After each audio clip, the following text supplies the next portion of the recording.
Through to everybody. I want you to stand up here. Up here. Closer. Okay, all right. There you go. There. Well, the first thing I'd like to do is thank Pastor Doug Bryce and his congregation for sharing this room with the community of Freeport. And I'm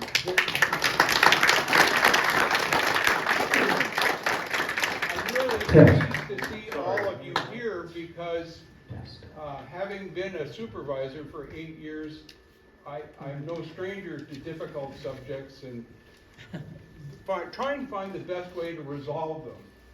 And it's always been my firm belief that not choosing to involve the citizen does not result in good judgment.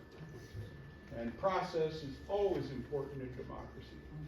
So, I'm going to try that. So, There we go. Yeah. okay, there we go. We're working. We've got an agenda here, if you pick that up. The purpose of this meeting is really to field questions and get comments from all of you that we would like to share with the entire Board of Supervisors, because we really think they would benefit from getting your perspective.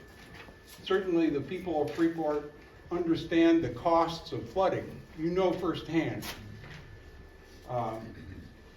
After talking with Sean Snyder about the whole dynamics of this little bowl that contains Freeport, this is going to be a problem in future floods. So everything that we can do in the uplands, in the watershed, and in the floodplain to absorb every drop of rainfall as best we can where it falls, and then absorb the floodwaters, I think is really valuable. So I shouldn't take much more time talking about it, but I'm glad you're all here. We'd like to start off our program with a presentation by Mr. Kevin Lee. There's that old line, a picture's worth 1,000 words, so we'll start with Kevin.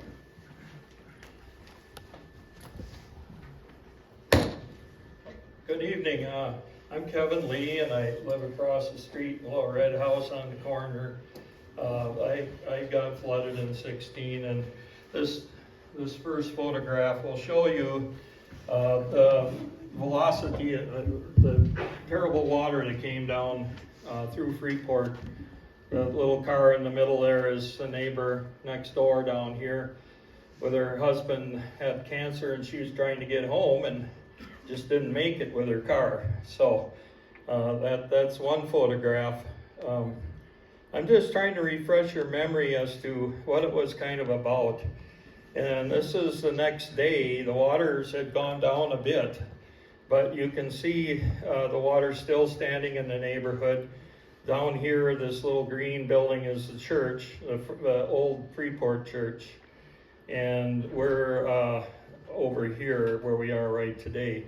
So this neighborhood got hit very badly. I handed out a resolution. This is the actual document that the Board of Supervisors passed, I think a week ago or 2 weeks ago. And it'll give you all of the particulars of what land is involved here. One line that is kind of troubling to most is says, whereas the real estate is no longer needed for county purpose. And I think that the land, I won't go through this whole document, but the land is very much needed.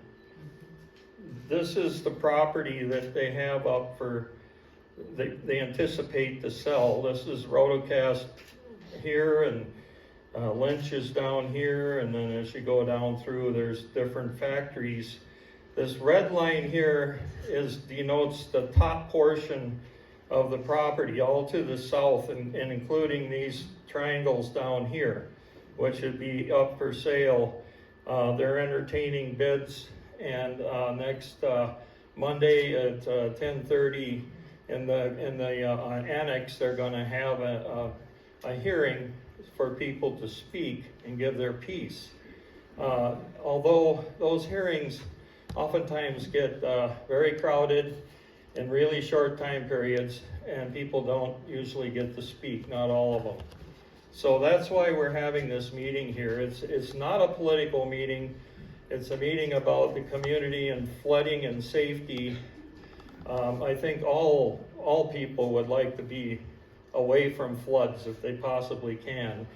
And this property here that's shown on the beacon is all planted in prairie stock, selected prairie stock that was put in and ratified by the previous administration of the county, the supervisors, a few years ago. They bought seed, they got contracts for putting it in and so forth. So this is all in good vigor growth, and now the county wants to sell it. And I handed out a little reading about how much water can be sucked up by prairie stock and wetland restoration. You can read that at your leisure. So it gives you some information about what potential this would have for reducing flooding in Freeport. This is the most recent Iowa Flood Center map. And here's a rotocast up here. Excuse me. And the blue denotes the 100-year flood event. The little orange parts around there is an even longer event. I think that's upwards of 500 years or something like that. Anyway, but one of my concerns is I grew up the old stage, heading up A52, and this neighborhood here to the south wasn't ever flooded. And if for say, with this resolution, they accept a bid for someone to buy this land, and they are only restricted by what's in that resolution, there's a possibility that there could be barriers put in there, and probably even under a legal status. And so that would obstruct the flow of the water and potentially back up into these neighborhoods and homes. I've only got about 10 minutes, so I'm gonna keep on. This is the ARC GIS, and this will show you all of the contours with 2 feet increments. And in the 2016 flood, well, I'll take our house for a suggestion at 173rd Avenue. It came up to 846 feet in elevation. And if you follow that 846 contour and go below it, you're going to find there was water, and it went down through the parkland down here and through around the old church and blew out basements all along here, the Osk's basement, the Tesla's basement. There are photographs over here that shows the height of the water on the fence line next to the old church over here, and it's probably about 1.5 feet up. So, water always seeks its own place. It's never going to go like higher in elevation and down in elevation. It's controlled by gravity, and where it's really flowing fast, you're going to have a little higher elevation, but when it settles out, like in that previous picture, that's where it's wanting to lay until it saturates out or runs away. So I'm just trying to depict that at 846, that is the benchmark from the 16 flood. And when we go back to the flood map that they have, it doesn't come close to that. Up here in the cul-de-sac area, some of these homes got flooded really badly, and they're out of the flood zone map. The flood zone map is established basically for insurance purposes, as far as I can find, and it doesn't base them on history, like how high the last flood was or how low it was. So these are a bit deceiving, although it's good that we do have flood maps. and it will show that that parcel they want to sell is primarily all in the floodplain. And so I guess I hope I gave you some information on where it's at and what it's about, and we would love to hear from you because we want more information to give to the balance of the supervisors. There are two here, Mark Falden and Shirley Vermace, that are listening tonight, and they are in consideration to take your views and your information from the public as you're feeling about the whole process of selling this property, whether you're for it or against it. So I thank you for your time. Thank you, Kevin. So, in discussion of, we have a good crowd here tonight, and we want everybody who wants to speak to have a chance to speak. We did discuss that if it felt like there wasn't going to be enough time, that we should give priority to those of you who live within a mile radius of Freeport. I don't know if that's something we should worry about right at the moment.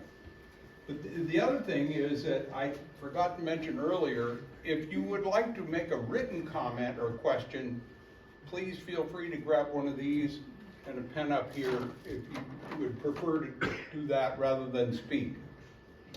I guess with that, I would just ask that we all be respectful. Let's try and make this meeting as productive as we can. So, if we have just sort of a, kind of a 3-minute time limit to everybody who'd like to speak, I'd ask that whoever wants to speak first. Here you go.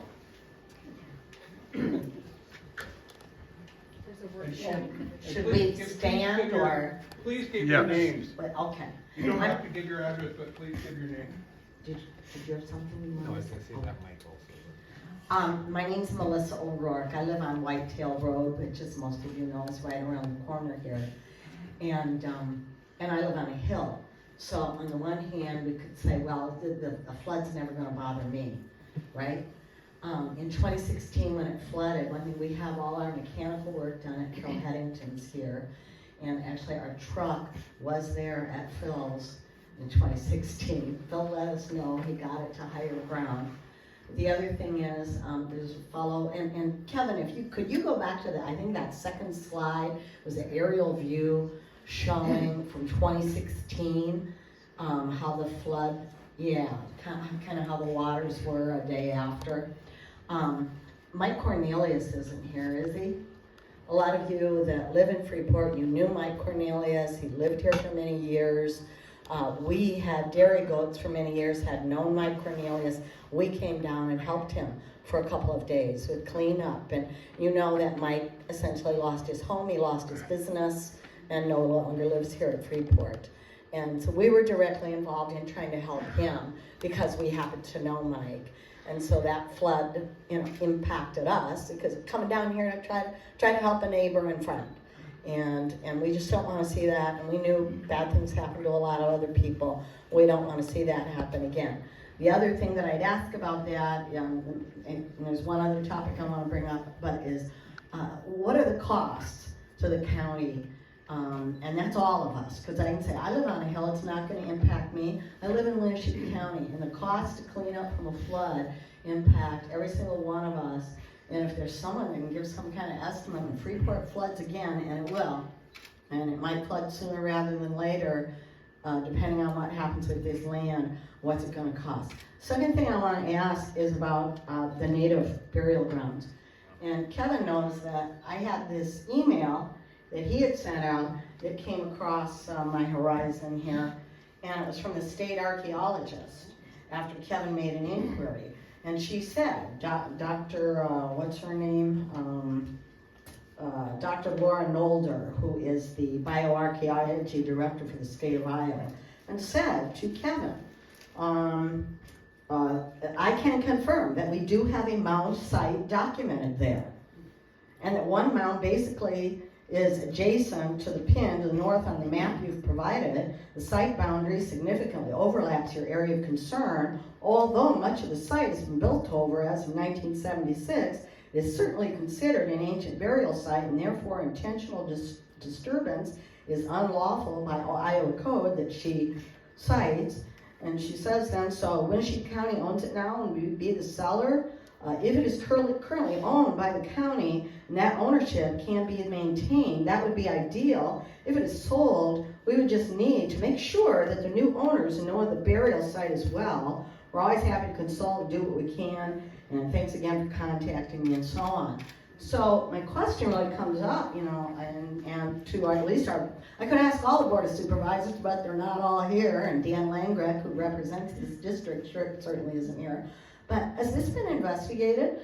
Do people who are putting bids on this land know that there could be ancient burial mounds here or impacted by this land? And for those of us who think, oh, well, that's really old and that's a long time ago, if sometimes somebody said, hey, you know that Freeport Cemetery, I should be able to put up some solar panels there over those graves and build some things, would we all think that was okay? I don't think so. So it's really something that I think the state archaeologist is saying it needs to be investigated further. There shouldn't be any sale of the land. And so those two things really. What are the costs to the citizens of Winnebago County when it floods here again? And what is the status of the investigation into the burial mounds? Who wants to be next? Or if anybody can answer my question. Well, nobody's jumping up right away. I would say that the. Oh, there we go. I'm sorry. I wasn't going to,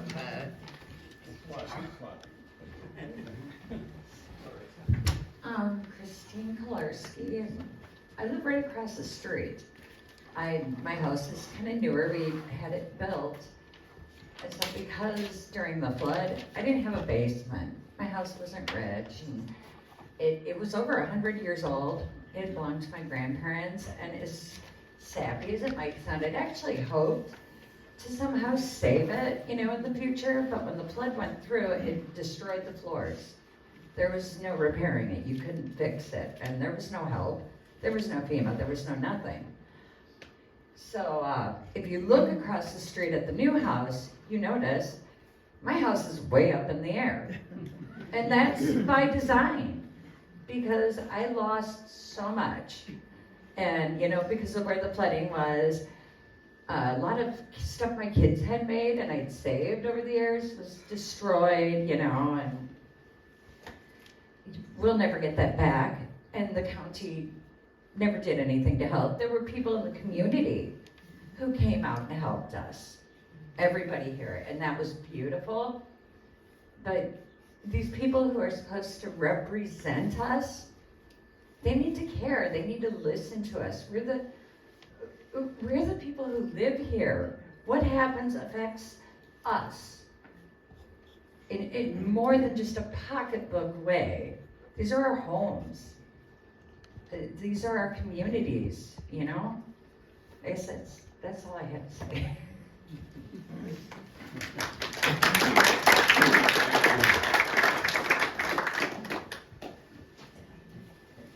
I do want to point out that we have our emergency management man, Mr. Sean Snyder. Thank you for coming, Sean. Thank you. Al and Kathy Peak, we live right over here on 170th. And I guess we just question why this group of supervisors decided to sell this, where in the past it was deemed to be left as prairie. And we understand probably the reason is more property tax base, which means more revenue. And we understand that, we're not against progress. But we think the best and highest use of this property and most responsible use would be a solar field that would be up on pedestals so we could maintain the prairie underneath it and still, you know, have good use for the property, but it would not, you know, have a big concrete driveway or whatever parking area that would just cause all the water to just flow away. So we think that they should maintain a deed restriction on the property so that if the property is sold, the only way it could be used was in the solar field. We also need to be responsible and restrict the building in these flood-blown areas. I wish I had pictures of where that, as they were talking, the south side of the old stage road come down and exhausts under that bridge out into the area we're talking about. There was trees and everything strewn out there during 2016, and if you know, they had to go in, that was all badly eroded. They had to go in and haul in extra heavy rock and everything in there after that time. The other thing I think we need to be responsible, because if we let people build in these areas, what's gonna happen, you know, people say, well, maybe it doesn't affect anybody, it affects all of us, not only the people in the area, but what would happen, somebody comes in there and builds a big plant, and a big water issue, a big flood comes through, they're gonna have a huge claim, insurance claim, and then all of our rates go up. Anytime we let people build where they shouldn't, you know, there's gonna be insurance claims, and that affects all of us, so. That's our feeling, thank you.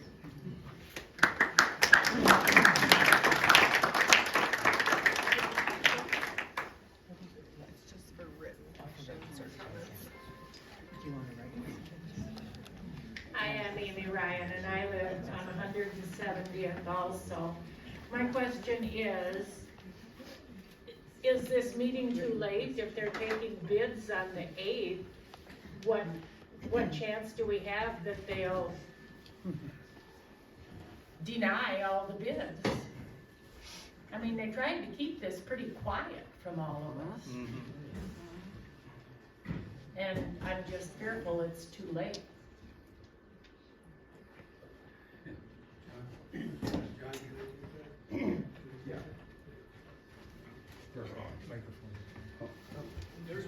If you guys wanna use that mic up front, while you pass the other one, go ahead and put it in. This work? No, no, there we go. All right. That's a very good question. And I think a lot of us have the same concerns. I think it's important for everybody here to understand, as was pointed out, the 3 supervisors who should be here are not here. The 2 who care the most are right here.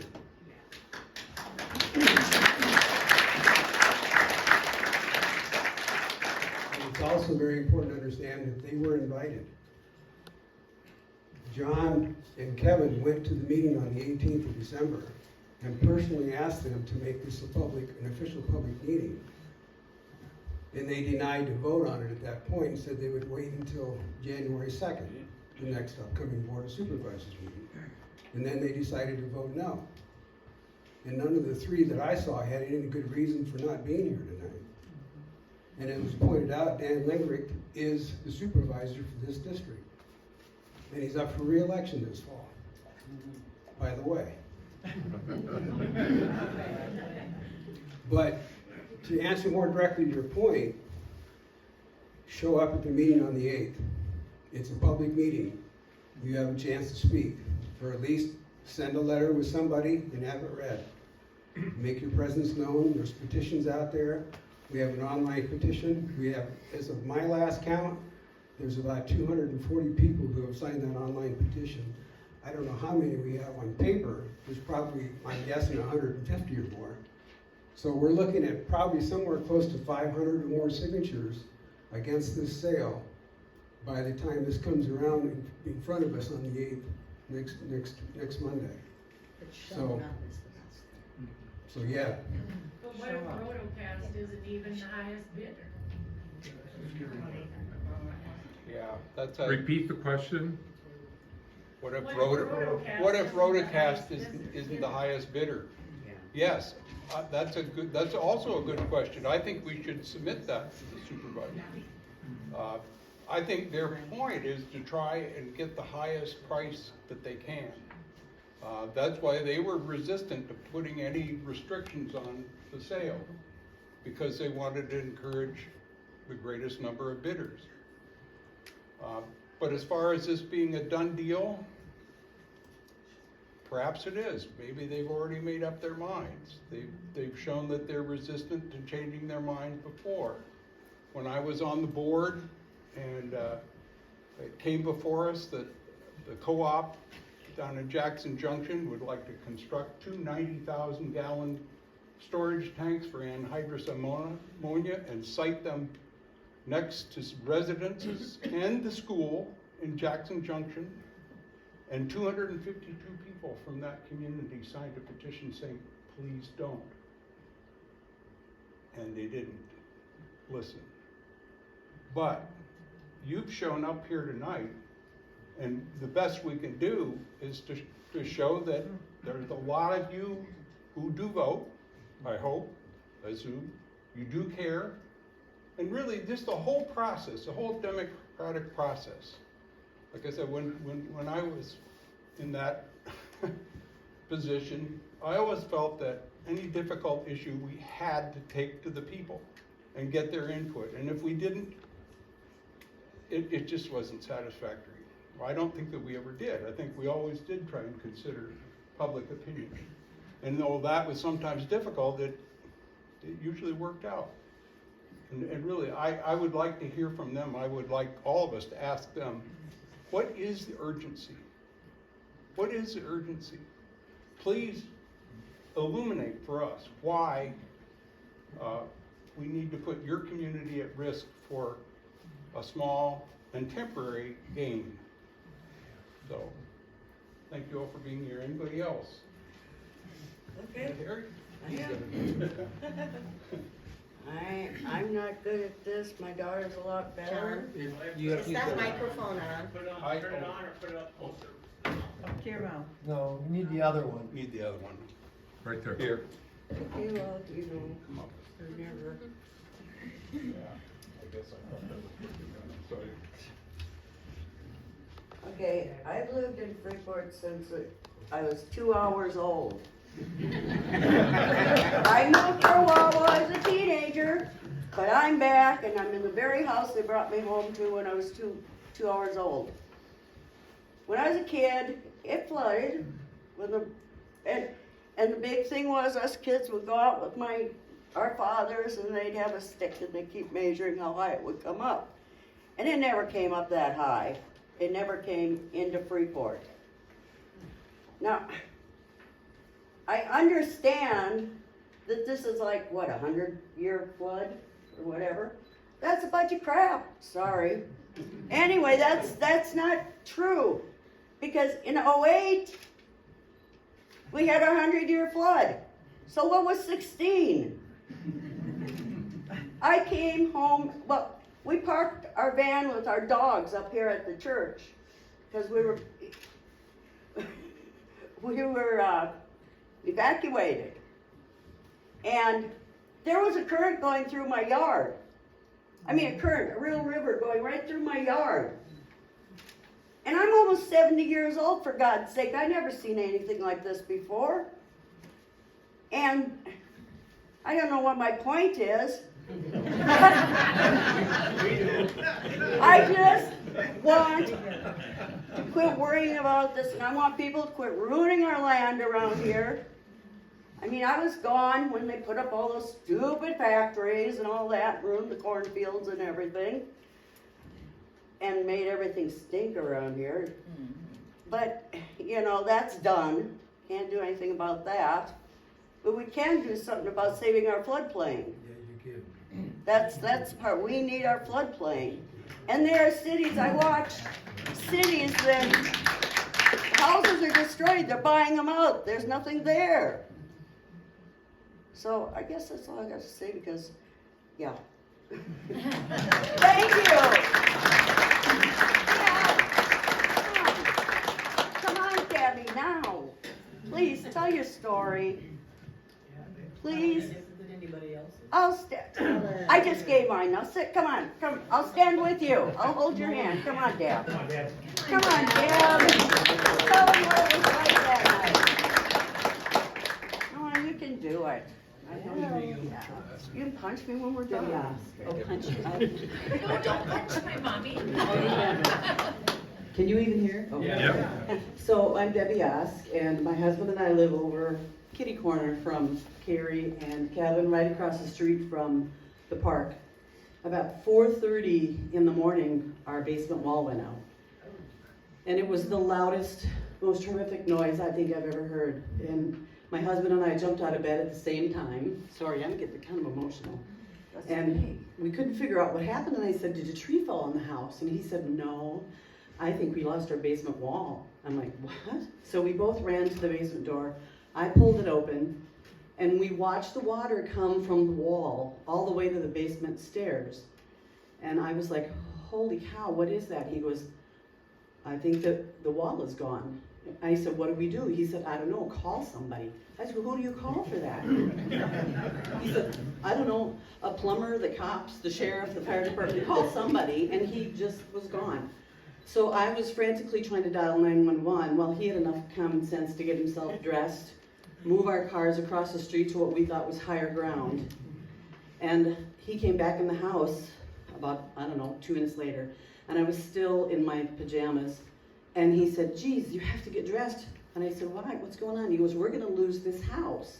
And I said, why are you saying that? And he said, because the water is 3/4 of the way up the basement stairs already. And that was just in that short time. We had 7.5 minutes from the time I called 911 to the time we got across the road. And all we had was the clothes on our backs, our dog, my purse. But thankfully I was not very clean that night before, and I left a bunch of stuff on the kitchen table that I was able to throw into an old Walmart bag and get out, like a phone charger and whatever. But I called 911 standing on the porch, and the water was coming to the basement, to the bottom of the deck. And I was like, okay, I'm not wearing these sandals out. I just bought them. I went back in the house 5-10 feet away, put on my old sandals, threw my other ones on the kitchen table, walked back out, and the water was on the top of the deck. In that time frame, that's how fast it was moving. It was, for as far as I could see, there was nothing but water. And I knew when I could see bubbles coming up through the ground by our sidewalk that I probably would lose that basement wall and maybe I would be sucked down in there. So I screamed for my husband as I'm still on the phone with 911 to come and pick me up. He saw me back the truck across the street, and as I opened the door to get into the truck, the water was already running inside the truck. We managed to get out and get to higher ground. We didn't think it could possibly raise any higher, but as we stood there, it was just consuming. It was coming so fast like nothing, it's like you said, there was currents. The water was really fast. There was nothing that you could do but to stand there and watch it take everything. Yeah, we lost our van. We look over and our van is halfway underwater. The fire department came and people had to drive. We drove out on the trail. It was the only way out, was to drive on the trail to get out of there. It was horrifying. It was like the worst experience I think I've been through. And I still, every time it rains, I'm scared to death. I see her lights on late at night when it's raining hard. Yeah, you see me out there Yeah. with my flashlight looking to see where the water is in my yard. So I never want this to happen again, and I don't want anybody in this room to have to experience that again. And I know I'm not the only one that lost a basement wall. I mean, we lost everything but 3 pieces of furniture and some of the things that were higher, because we had 2 feet of water in our upstairs living level. And we had no insurance because we weren't in a floodplain and we couldn't get it. And now the insurance for that is expensive anyway, but to replace everything again, I don't want to have to do that. We were out of our house for 7 months while we had to rebuild. Everything from electricity to plumbing, you name it, everything had to be redone. So we just had a shell. And while we were living away from home, they went through and looked at our house to see what it was valued at, and they valued it $5,000 higher than what it was, and there was nothing there but just a shell. So everything, it affects you in more ways than most people know. So anyway, that's my story. Like I said, I know there's a lot more people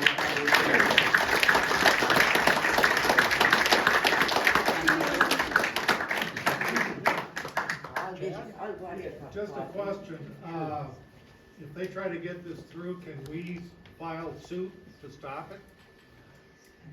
Use That's the a court question system? for somebody who's got a legal background. I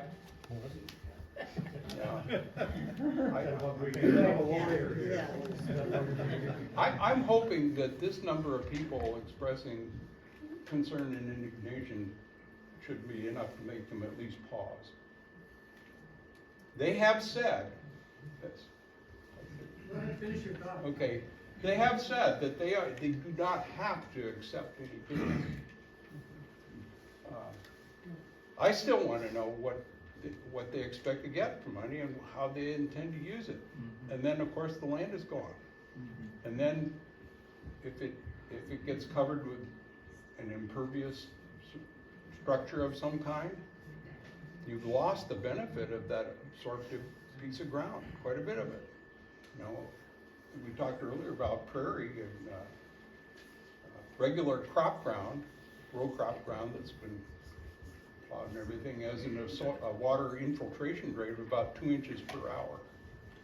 6-year-old switchgrass, you know, a native plant, the infiltration rate is 7.5 inches in an hour, and it can be more if there are more pores in the soil and there's more soil organic matter. Anyway, yes. I mean, I will say this, that in terms of, I mean, the land is owned by the county. If the county decides they wanna sell the land, they can sell the land. However, in terms of issues having to do with floodplain, likelihood of flood, you know, there may be legal issues there. The other thing is, this is why I bring up this about ancient native burial grounds. There are absolutely legal issues there. And to at least slow it down and say, this has to be investigated. And again, if I were a bidder, the last thing I'd wanna do is be bidding on ground that I maybe couldn't even dig a hole in. And there's no knowledge of that, and as far as I can tell, with the resolution, you know, as this, I read there from the state archaeologist, that, any potential buyer needs to be informed about this, and there's nothing in that resolution that informs that any potential bidder or buyer has been informed of the possibility of ancient burial grounds. So, those are all legal issues that are out there. Yeah. Well, and as been mentioned, yes. My question is, if the county supervisors are so concerned about selling that property, why aren't they here? That's a good question. Why don't they want to know what they have to say? Could I get your name, please, ma'am? Linda Linda? Peterson. Peterson. I live a Repeat block the down question, street. John. Okay. Repeat the question. I mean, I went through all this flooding and stuff, not as bad as Dip and John here, but pretty bad. My whole basement was flooded. I didn't get it on my main level, but I lost everything in the basement. And I mean, furnaces, water heaters, freezers, you name it, you know. And I don't have the money to, I didn't have the money to replace all that stuff. And, you know, it just irritates me because if the county supervisors are so concerned about that property, come and listen to what we have to say. Yeah. Two of them are. Two of them. Okay, well, good for them. Good for them. Flooding is a big issue in Iowa. And it's not gonna go away. No, it's not. In fact, it's really interesting to note that in terms of federal disaster dollars given out for flooding, not surprisingly, a lot of it goes to coastal states that get hit with hurricanes. And if I remember right, I think Iowa ranks right up there as number 4. So, think of how much damage a hurricane can do. And then just think, we have a flooding problem in this state, and that's why the Iowa Flood Center was created, and why we helped start here in this county the Turkey River Water Management Authority and the Upper Iowa River Water Management Authority to get money and attention and effort into the uplands, but also in the floodplains. And in the floodplains, we know we should not be constructing things of value that could be hurt by flooding. We should be discouraging residences. Well, in the case where the residence is over there, let's just not build anymore, but let's use these floodplains as green spaces. They can work wonderfully well for that. So I would submit, again, that this property is already serving maybe its best possible use. Yes? I'm assuming, John, that the zoning ordinance that controls here is the Decorah City zoning ordinance, because it's within the 2-mile limit. Isn't that correct? I couldn't Let me answer that. say the name. Sure. Melissa? Say the name. Steve McCarter. Is my name. And, yes. I'm asking which zoning ordinance controls for the process on this land, and I'm assuming that it's the city of Decorah zoning ordinance, not the county zoning ordinance. Do you think that's true, Melissa? Yes, I'm on the county planning and zoning commission. Okay. And the city, because it's within 2 miles of the city limits, Okay. the city So- zoning ordinance. So at a bare minimum, it seems like between now and the 8th, somebody should talk to an attorney. And Melissa, I know you're an attorney, I know this. But somebody needs to find out if there is a vehicle in the Decorah zoning ordinance or the comprehensive plan for challenging this preemptively, so that basically it slows the process down. And that's the question I have. I'm wondering, Melissa, if you know the answer to that question. Well, I don't know the answer to the question right off the top of my head. The most practical and quickest thing you can do is convince one of the 3 supervisors who are not here, perhaps particularly the one who represents District 4, that this is not in the best interest and to vote against the acceptance of any bids. And Or at least postpone the Yes. the bid Yes. opening. Yes. And then list of things that should be done before any bid would be considered. Yes. But I'm not real optimistic about any one of those 3 supervisors in terms of their responsiveness to public concern about anything. So I guess what I would suggest is that someone in this group or members of Freeport who live in Freeport should find an attorney to examine the city zoning ordinance and comprehensive plan. You can make an argument about development or issues related to land use around not just the zoning ordinance specifics, but the comprehensive plan language as well. And this needs to be done. And is there anybody from the city of Decorah here who would be willing to move that issue forward in the next 5 days to see if there's something that we can find out? My name is Kirsten Olson. I'm on the city council here in Decorah. And I think the zoning part that you're referring to, I think it only pertains to subdivisions. I'm not 100% certain on that, but I can certainly check on it to make sure. But that's a good point, Steve. That's something worth looking at. Many people don't realize that Decorah city limits is right across the street over here. So we're walking distance. Well, we're county, aren't we? We're in the county. We're in the county. Okay, but people should understand that you can live in the county, but if you're within 2 miles of the city limits of Decorah or Calmer or Ashen or any other city in Michigan County, you may be controlled by the zoning ordinance of the city because you live within that 2 mile limit. And that's something we really need to know as a community, what controls here. And if it is the city, which I believe it should be, then somebody needs to look at that document and say, and maybe the city attorney should be asked that question. John Anderson is still the city attorney, right? Yes, John Anderson is. John, yeah.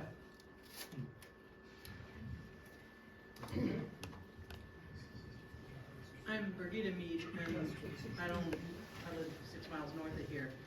But my understanding is that there's $2.5 million in losses, is that correct, Sean? In the 2016 flood. For Freeport specific? Mm-hmm. So I'd have to add up the numbers, but if you That was what I saw published, but I wasn't sure if that was official.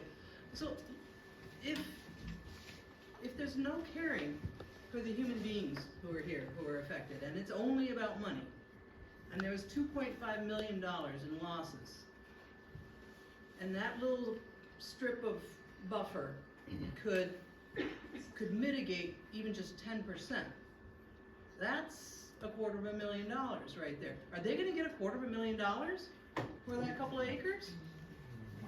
What if there's only 1% flood mitigation? I don't think they're even gonna get 1% of that $2.5 million in losses. So if you don't care about the human beings who are right here, and you only care about the money, look at the money that's lost. I care about the human beings too, and I wish that they would.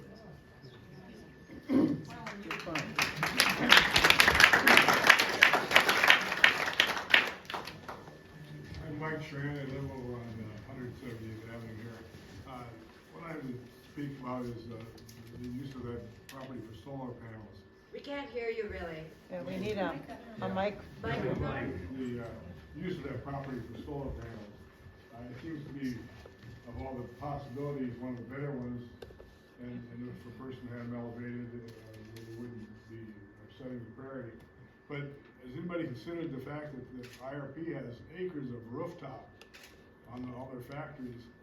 And I know solar panels on roofs are a doable thing because my next door neighbor's had them for years there. Would not be a less disruptive use of that land, where the land wouldn't be affected at all, and they would still get the benefits of all the solar?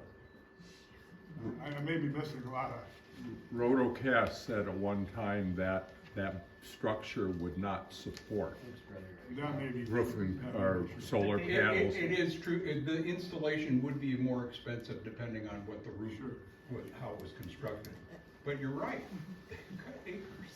There's one other thing too, that Iowa Rotocast, I don't know if they've thought about it, and Kevin, if you could go back to the beacon picture or view again, there's a 1 acre lot right out in front of Iowa Rotocast.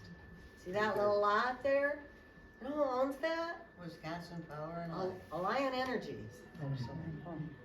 They could put solar panels right there. There's a whole acre. Or lease it, you know, whatever, and put solar panels on. The one thing is that I don't wanna see that we're picking on Rotocast. Rotocast is a good operation, it's been here for years, it employs tons of people, and it really doesn't put out much pollution. The thing is that that resolution says that they'll sell it to anybody, not just Rotocast for some solar panels. Maybe Rotocast is earnest in saying, we're just gonna put some power in here, we need it for our building. That's benign. I talked to one of the flood representatives from the flood center, and he said native species and ground is for controlling floods and solar go hand in hand. They work well.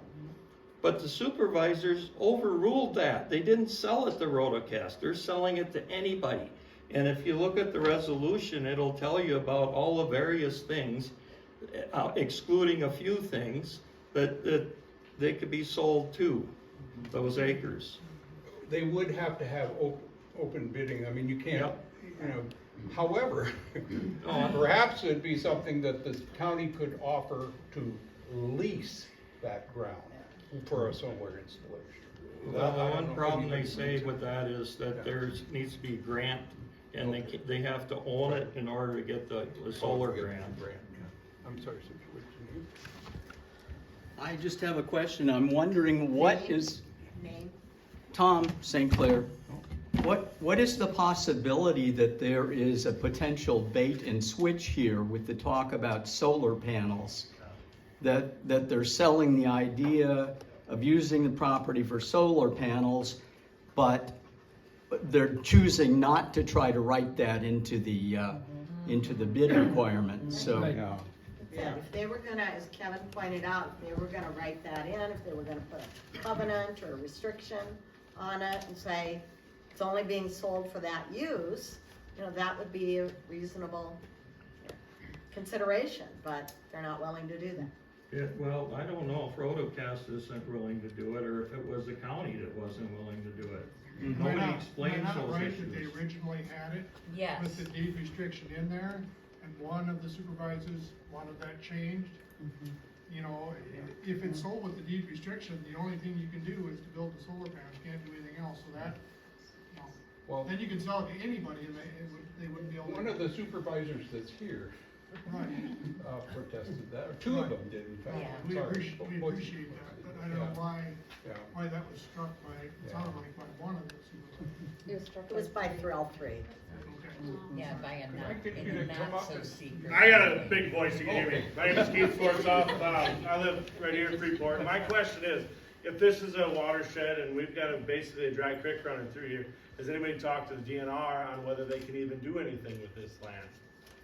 I mean, you can't just go and dig up a creek bed, on your farm and put what you want on it, so are they even able to do anything with this piece of property? Well, I think there's enough precedent, I mean, it's not like they're gonna dig up the creek bed.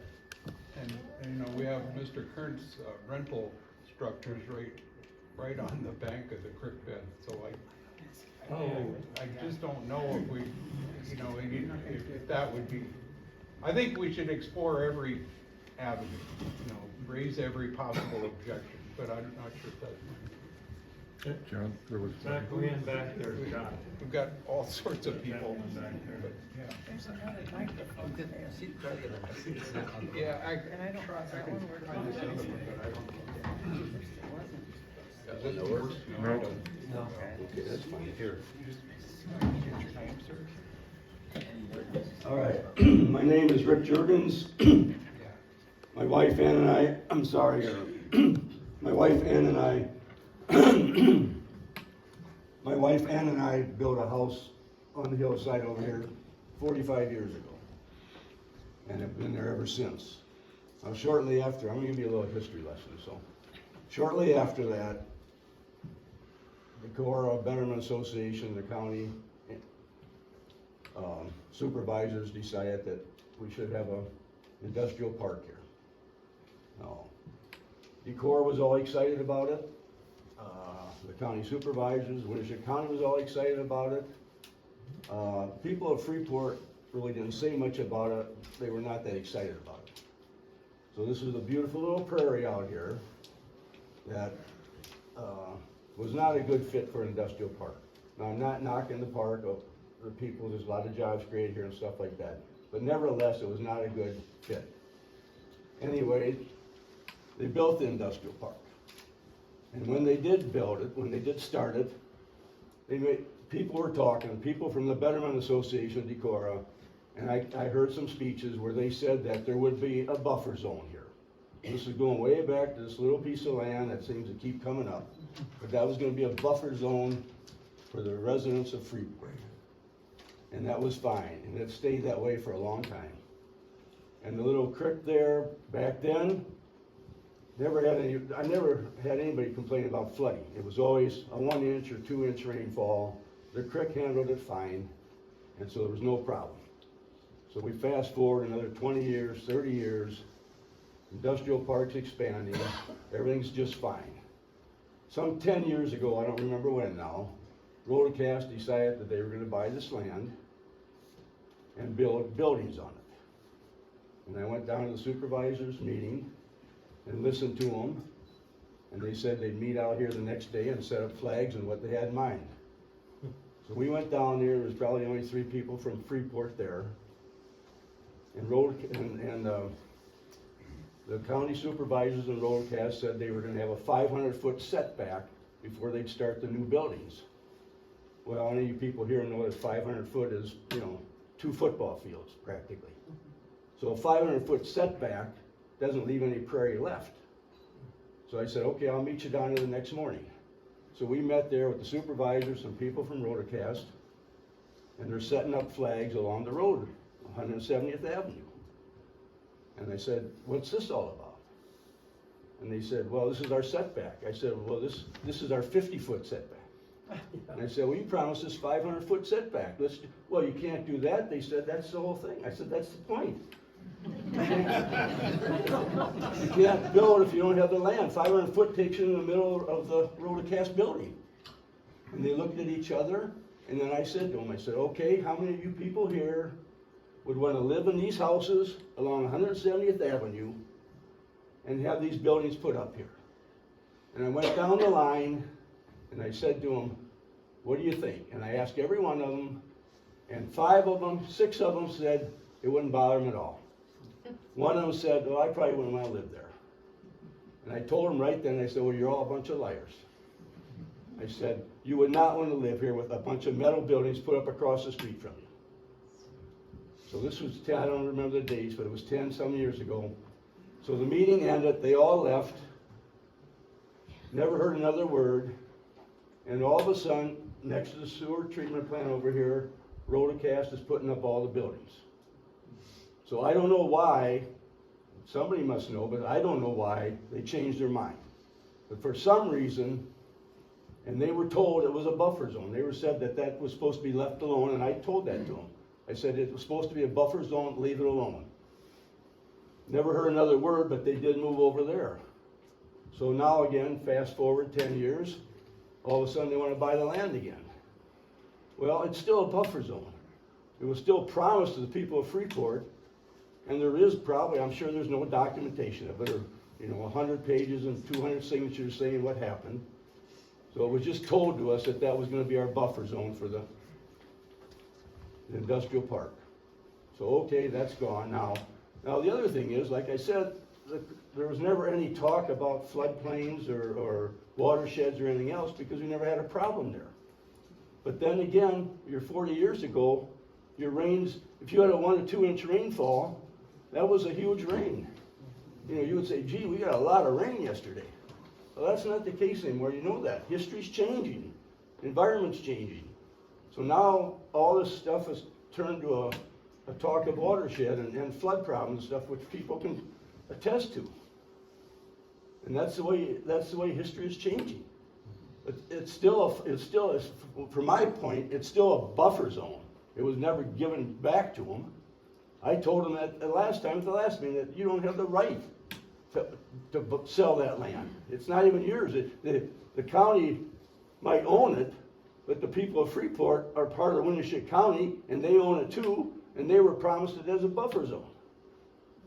So my point is, now I can see where it's a whole lot different. I mean, people are losing property, and there's no reason for anything to go in that area. Nothing. And that's a little bit of a history of where it's all come from. And I'm not really that old, but anyway, that's.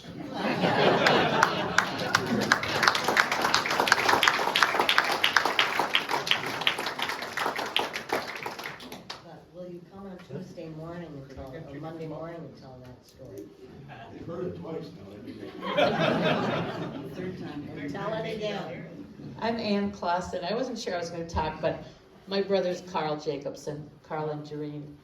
So you know that they lost a wall also. He showed me the berm they built right alongside this property, and it's the only thing that's protecting their house because the neighbors had a berm and they didn't lose their basement. They didn't have a berm at the time and their basement went out.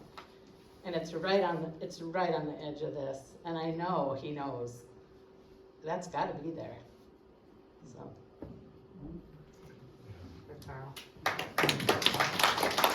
John?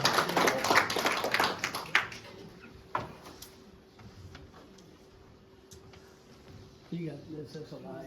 Okay. Yeah. My name is Bill Curley. My hairline doesn't match my name. We'll let that go to the side. I did a little digging before this meeting today, and I talked to some people that are involved with county supervisors around the state. And it seems that sometimes the county board of supervisors will overrule or overreach their authority on what they do in the county. That may be going on here. Now, I've got about 10 bullet points here, and I'm going to go through them real quick. And I don't have the answers. These are good questions I'm going to throw out at you. The County Board of Supervisors is in business of conservation. They're not in the business of selling real estate. That's committed to some other business. The county should have what's called a land use development plan. It runs 5 to 10 years. It's automatically renewed. It doesn't have a waiting period. And they must abide by that land use development plan. Number 4, how are the people of this county going to be compensated if they take the buffer zone?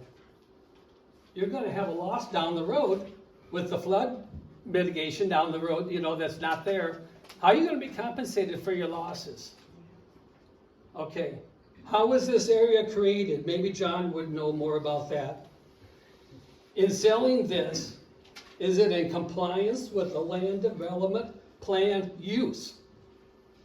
Now, maybe they're hustling it through because they don't want you to know about that, but I know about it. This is now an established prairie buffer area. 6 years, I believe, I heard that it's been there. And there's a lot of positives about it. So you just can't walk in and take it. So I don't know whether or not they're permitted to use this area. The land use development plan, Shirley will tell us that. Do you know? I don't know, but I'm gonna look into it with you. So there's probably a restrictive use in that plan on that land, and they're not addressing it, because they want to kick it through.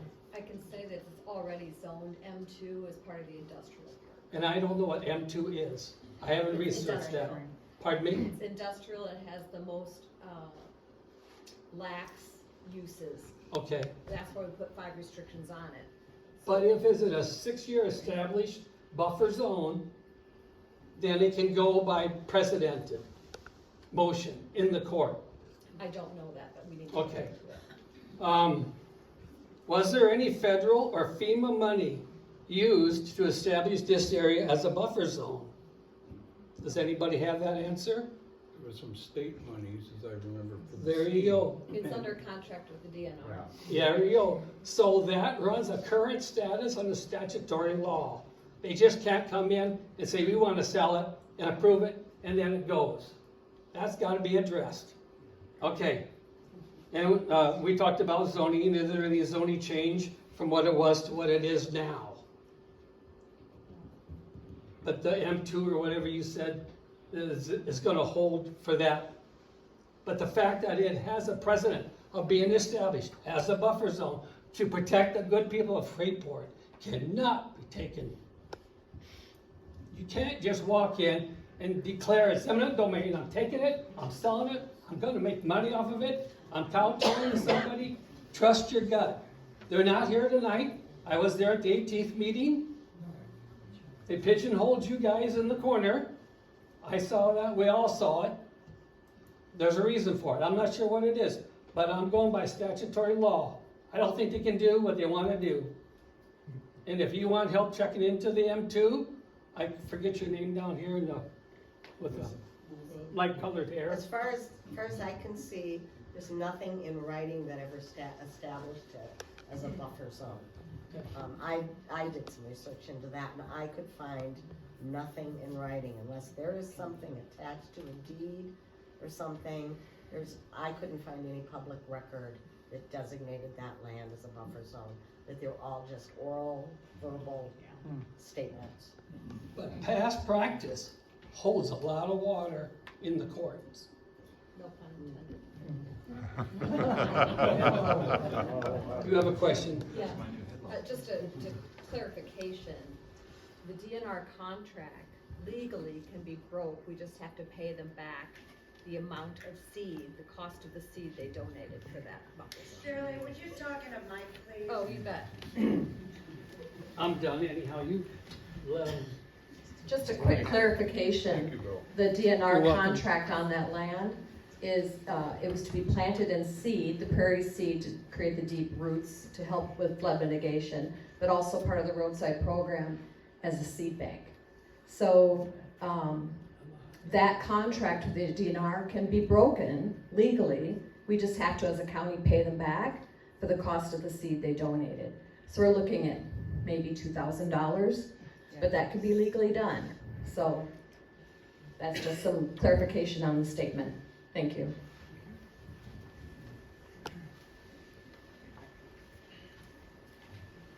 John, yours.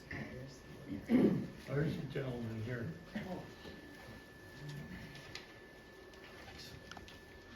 Hi, my name is John Vanderlinden. I live on Whitetail Road. First, just wanted to express my appreciation to the folks who shared their story about flooding. It's really hard to hear. And I wanted to say too that one thing I'm thinking about is with the prairie that's there, I don't know much about what it takes to install a solar field, but I assume there's some heavy equipment involved. And if there's a lot of heavy equipment, and if it's running over the ground a lot, then that's gonna compact the soil. And that's gonna affect the water absorption capacity of the prairie. So that's just something I think is important to think about.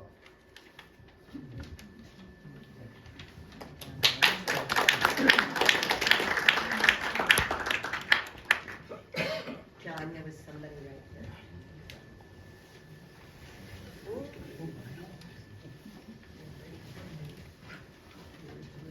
I'm Gary Weber. I live on 1678 Old Stage Road, which is the road across from the creek. The dry run is dry now, but they've been developing that whole hillside on top of that hill. There's houses up there now. We never used to hear Highway 9. We can hear Highway 9 plain as day now. So what was in 2016, it's gonna be higher than that if there ever is another flood. Because there's just so much runoff that comes through that valley, and there's a lot more dry space up there now than there used to be, and it used to all be woods. Also, with that wooded area along there that the county owns, half of it, the trees are all old and falling down. They're just plowing them into that creek bed. They came out with a bulldozer and just bulldozed them into the creek bed. Where do you think those trees are gonna be if we get a flood? It's gonna be down at that bridge, which is already half full. If you look at the double culvert, it's like a foot from the top on one side and only about 4 foot on the other. So you're gonna have a lot more water backing up above you, as well as you're gonna have a lot more water coming down. So that's all I got. Thank you, Gary.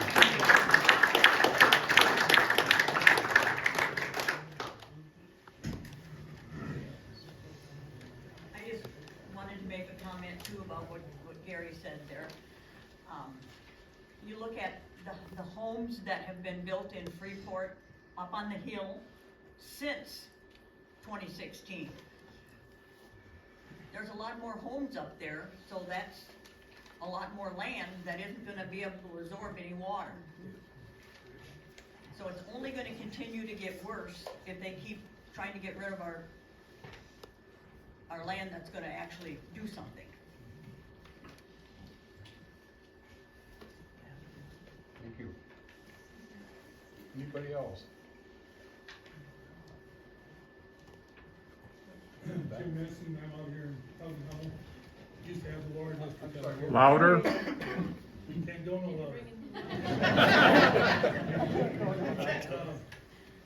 I think what I would like to see is the county maintain ownership of that property and have restrictions on it, so it can only be used as a flood buffer.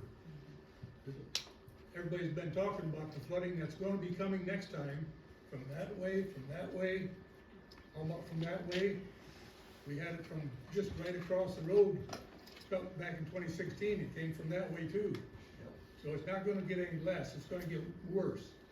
And in regard to the 100-year flood, there was a news article on, back 4 or 5 years ago. The 100-year flood is now gonna come every 22 and a half years. So it's not gonna get any better, guys. And I think that land needs to be kept in the county's possession.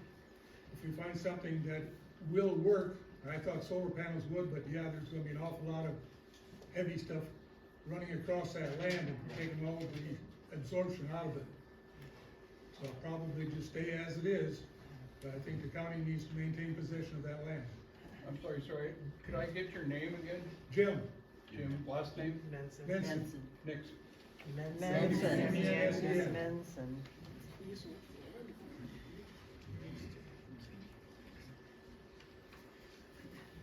Okay, anybody else? John. Two back there. Oh, yeah, two back, Sean. Yeah. Would you like to- Just Sean Snyder, I would just ask all of you to, how many of you have downloaded the Ready Winnebago County app? Not very many of you. So please download that. That's a great information tool in times of emergencies and stuff. I will use that to get information out to you guys. On that app as well as a self-reporting tool. That is huge. I'm one person, so the more I can have you guys self-report your damages that you're experiencing, especially photos. Remember FEMA, if you don't have photos, it doesn't go anywhere with FEMA.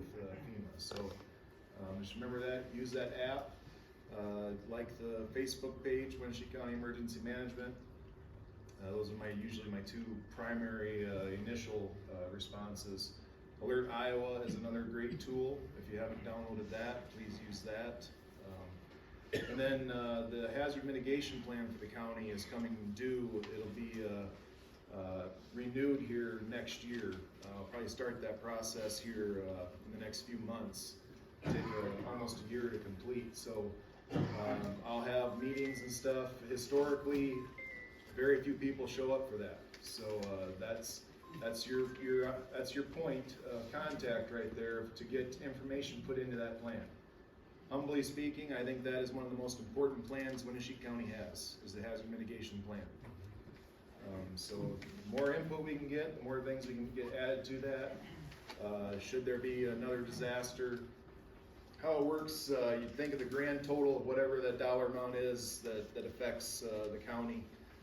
If it becomes a presidential disaster declaration, a percentage of the overall state damages is allocated for mitigation projects. Home buyouts usually take precedence throughout all that process, but then there's usually money left over for like pumps or outdoor weather sirens, those type of things. So just keep that in mind when you see those things. I really need public input during that process, okay? What's the name of that app? Ready, Wenatchee County. Thank you.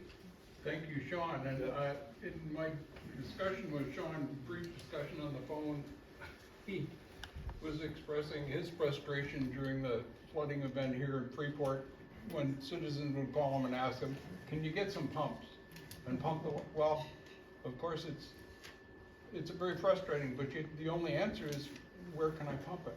Because there's no place to pump it. And so I'm hoping that what we have done further up in the Upper Iowa River with our WMA plans will help reduce the volume of water passing through the city of Decorah and then pooling in the city of Freeport. Every little bit helps in the watershed. Also, I just want to thank Sean is really good. I got to brag him up. We've got a lot of really good accounting employees, and that man is very dedicated. And if you do need his help, don't be afraid to ask. But let's all just think ahead. If we can help him in reporting when he's got to do his job, let's do it.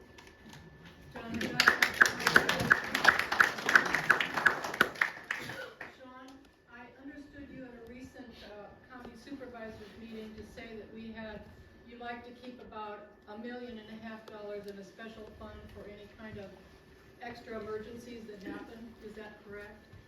No, if the supervisors want to give me an extra $1.5 million. So I used to keep a $50,000 line item in my budget for like a hazardous materials spill or incident like that. Think of that as kind of like the county's initial response. When there's an incident, let's say I have to get Waterloo Fire to come. Waterloo Fire, I'm sorry, I'm going to get off topic here. Waterloo Fire covers Wenatchee County, and along with Wenatchee County, there's 10 other counties that the Waterloo Fire covers for hazardous materials. Hazardous materials spill is very, very expensive. I'll be honest with you. So if that were to happen, no matter where it happens, it can happen in the city limits of Decorah, for example. Wenatchee County pays the bill. Okay, so and Waterloo Hazmat, they will come do their services, whatever they need to do, and then Wenatchee County writes a check for whatever that is. That's what that $50,000 was. Now, $50,000 seems like a lot of money to you and I, but that can go pretty quick, right? Class A suit, if you ever seen a fireman in a totally encapsulated Class A suit, those are roughly $3,000 a piece, and it's one-time use. So one time in, come out, you got a decon it, throw it away. Another $3,000. Go in, you can see how it adds up. In the last flood, how much did it cost the county to help clean up and do whatever you did through emergency services? Well, and that's what this young lady over here had asked me too. But remember, with Freeport, it's buried into Winnebago County. So, like, I can't extrapolate just exactly what was the proper limits of Freeport. It's a total compilation for Winnebago County. So those are the numbers that I see. But maybe the important thing to remember is that, and don't correct me if I'm wrong, Sean, but. Mike, John. Use your mic. Mike. And correct me if I'm wrong, Sean, but, the state and federal monies that come for disaster assistance, Winnebago County pays about 15% of that. Is that right? Yeah, so the normal calculation matrix would be 75% federal, 10% state, 15% on the locals.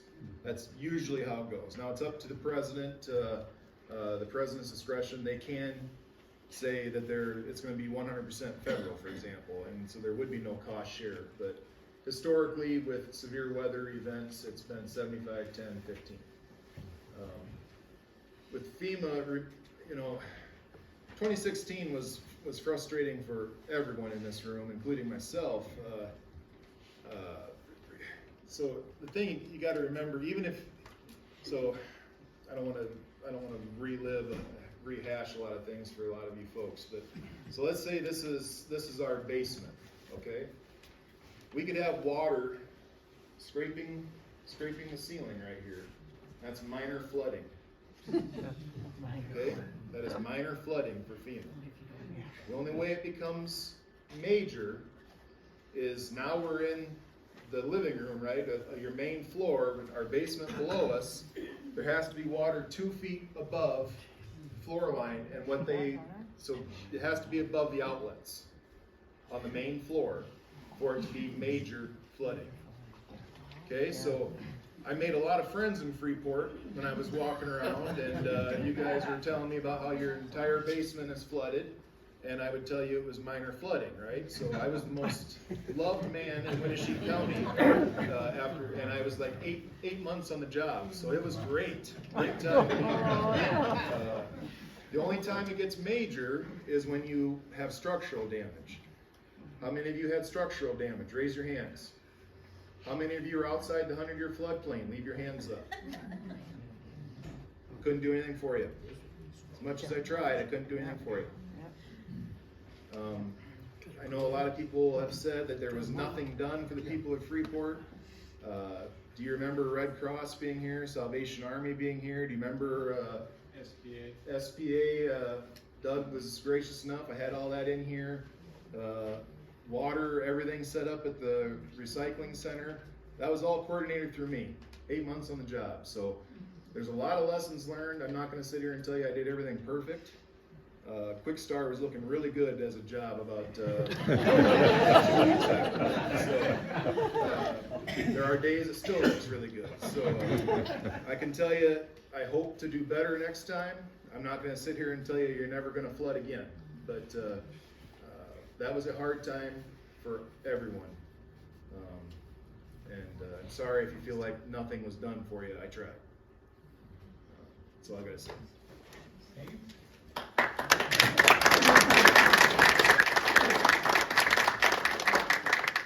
I have a question for Mark and Shirley. Has the county attorney been asked in a public meeting if there are any deed restrictions or other considerations such as the mound issue, which would potentially cause a problem for the sale of that property? And if not, could you go ahead and do that before the bids are open? We have not asked those specific questions, but I can ask that on Monday. We will make that sure it's brought up. It's a good point. Hey, John. They need to hear it from the attorney before they're gonna believe it. So, everybody in this room could go there and plead with them, and they could do what they're intending to do. But if the attorney says, maybe you shouldn't do this right now before these steps are taken, that would potentially slow it down. That would give the community a chance to organize around the lawsuit to enjoin the action of selling the property. That'd be my. It's good. It's a good point, Steve. I'm Tim Wagner, by the way. First of all, I want to thank Pastor Doug and the church for allowing us to have this meeting. Thank you.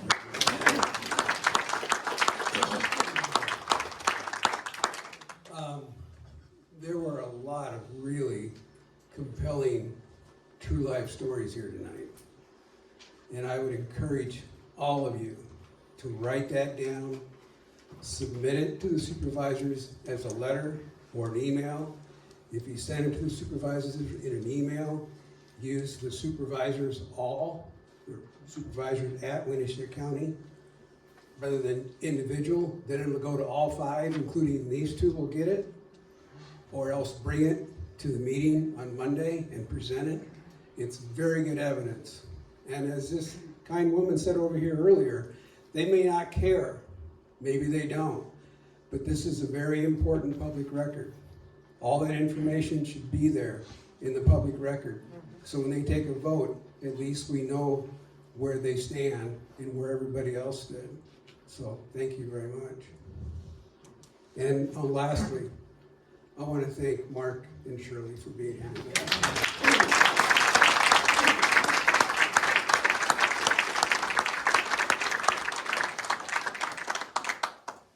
Well, all I can do is say thank you all. Democracy's slow sometimes, sometimes kind of ugly. We get impatient, but let's keep trying. Really quick. Jeff, sorry. Sorry. If there are any of you here tonight that work on Monday and can't attend the public hearing, do email any of us. But if you want me to write your statement down tonight, I wrote every statement that was said tonight, and I'll type them up as part of the public record for Monday and submit it for Monday. But if there's somebody that didn't speak or isn't comfortable with speaking, just talk to me afterwards and I'll write yours down too. Thank you. Time on Monday is 10:30 for the public hearing. Where is it? The annex, which is the small brick building in the parking lot of the county courthouse. So the public hearing's at 10:30, the meeting always starts at 9:30. You're always welcome to our meetings.